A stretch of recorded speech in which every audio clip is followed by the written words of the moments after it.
नमस्कार दोस्तों, आज है 19 नवंबर। आज के करंट अफेयर के प्रश्नोत्तरी कार्यक्रम में आपका स्वागत है। आज का पहला प्रश्न है, किस देश ने 17 नवंबर 2021 को यूनेस्को के कार्यकारी बोर्ड के 2021 से 25 के कार्यकाल के लिए एक बार फिर से चुनाव जीत लिया है? इसका पहला ऑप्शन है भारत, दूसरा ऑप्शन है नेपाल, तीसरा ऑप्शन है चीन और चौथा ऑप्शन है रूस। इसका सही उत्तर है ए, भारत। भारत ने 17 नवंबर 2021 को संयुक्त राष्ट्र के सांस्कृतिक और शिक्षा संगठन यूनेस्को के कार्यकारी बोर्ड के 2021 से 25 के कार्यकाल के लिए एक बार फिर से चुनाव जीत लिया है। भारत ने यह चुनाव 164 वोटों की मदद से जीता है। यूनेस्को कार्यकारी बोर्ड संयुक्त राष्ट्र एजेंसी के 3 संवैधानिक अंगों में से एक है और इसे सामान्य सम्मेलन द्वारा चुना जाता है। आज का दूसरा प्रश्न है, कर्नाटक सरकार ने 16 नवंबर 2021 को किस दिवंगत एक्टर को मरणोपरांत कर्नाटक रत्न पुरस्कार से सम्मानित करने का घोषणा किया है? इसका पहला ऑप्शन है प्रकाश राज, दूसरा ऑप्शन है पुनीत राजकुमार, तीसरा ऑप्शन है कमल हासन और चौथा ऑप्शन है संचारी विजय। इसका सही उत्तर है ऑप्शन बी, पुनीत राजकुमार। कर्नाटक सरकार ने 16 नवंबर 2021 को दिवंगत एक्टर पुनीत राजकुमार को मरणोपरांत कर्नाटक रत्न पुरस्कार से सम्मानित करने का घोषणा किया है। पुनीत राजकुमार राज्य का यह सर्वोच्च नागरिक सम्मान पाने वाले 10वें शख्स होंगे। अभी तक यह सम्मान केवल 9 लोगों को मिला है। आखिरी बार साल 2009 में डॉक्टर वीरेंद्र हेगड़े को समाज सेवा के लिए यह अवार्ड दिया गया था। पुनीत राजकुमार का 29 अक्टूबर 2021 को 46 वर्ष की उम्र में कार्डियक अरेस्ट से निधन हो गया था। आज का तीसरा प्रश्न है, केंद्र सरकार ने हाल ही में प्रवर्तन निर्देशालय के निदेशक संजय कुमार मिश्रा का कार्यकाल कितने साल के लिए बढ़ा दिया है? इसका पहला ऑप्शन है 4 साल, दूसरा ऑप्शन है 5 साल, तीसरा ऑप्शन है 3 साल और चौथा ऑप्शन है 1 साल। इसका सही उत्तर है ऑप्शन डी, 1 साल। केंद्र सरकार ने हाल ही में प्रवर्तन निदेशालय के निदेशक संजय कुमार मिश्रा का कार्यकाल 1 साल के लिए बढ़ा दिया है। अब उनका कार्यकाल 18 नवंबर 2022 तक रहेगा। आयकर विभाग के भारतीय राजस्व सेवा कैडर के 1984 बैच के अधिकारी संजय कुमार मिश्रा का विस्तारित कार्यकाल 18 नवंबर 2021 को समाप्त होना था। आज का चौथा प्रश्न है, हाल ही में केंद्र सरकार ने 5 राज्यों के सर्वाधिक पिछड़े 44 जिलों में ई गवर्नेंस का लाभ देने के लिए कितने करोड़ रुपए की योजना को मंजूरी दी है? इसका पहला ऑप्शन है 7,566 करोड़ रुपया, दूसरा ऑप्शन है 8,462 करोड़ रुपये, तीसरा ऑप्शन है 6,466 करोड़ रुपये और चौथा ऑप्शन है 2,386 करोड़ रुपये। इसका सही उत्तर है ऑप्शन सी, 6,466 करोड़ रुपये। हाल ही में केंद्र सरकार ने 5 राज्यों के सर्वाधिक पिछड़े 44 जिलों में ई गवर्नेंस का लाभ देने के लिए 6,466 करोड़ रुपये की योजना को मंजूरी दी है।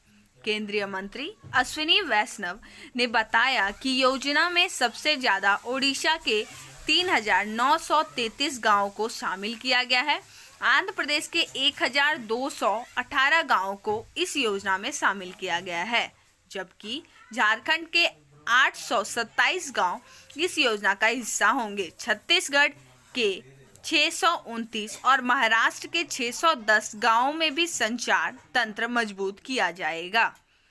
आज का 5वां प्रश्न है, निम्न में से किसे आईसीसी क्रिकेट समिति का अध्यक्ष बनाया गया है?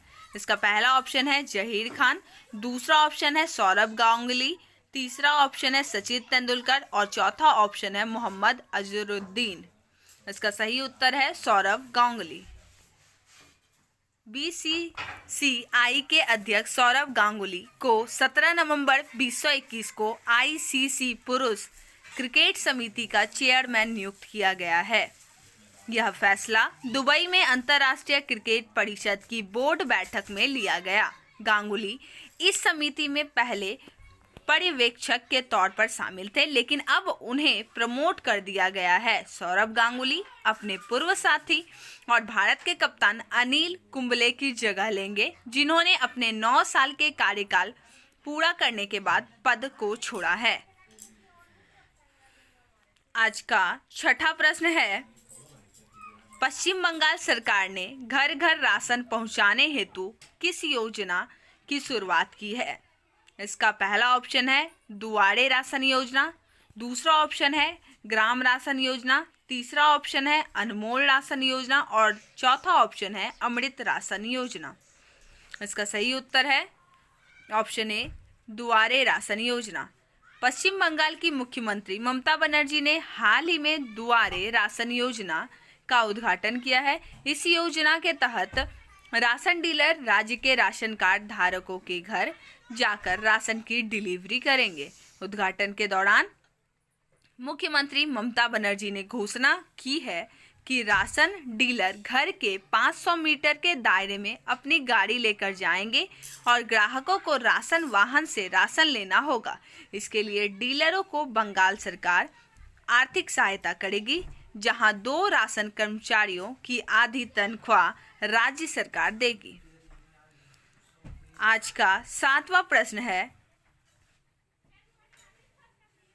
व्यापार रिश्वत जोखिम को आंकने वाली वैश्विक सूची में भारत पिछले वर्ष के अनुसार 5 पायदान खिसककर किस स्थान पर पहुंच गया है?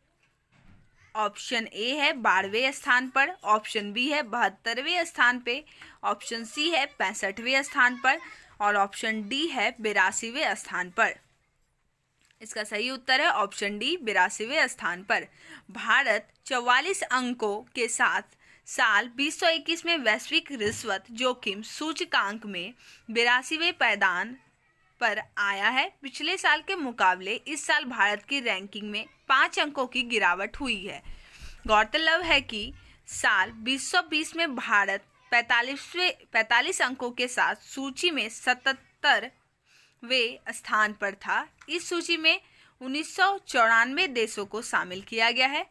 इस साल के आंकड़ों के मुताबिक उत्तर कोरिया, तुर्कमेनिस्तान, वेनेजुएला और इरिट्रिया सबसे अधिक व्यापारिक रिश्वत जोखिम वाले देश हैं, जबकि डेनमार्क, नॉर्वे, फिनलैंड, स्वीडन और न्यूजीलैंड में यह सबसे कम है। आज का 8वां प्रश्न है,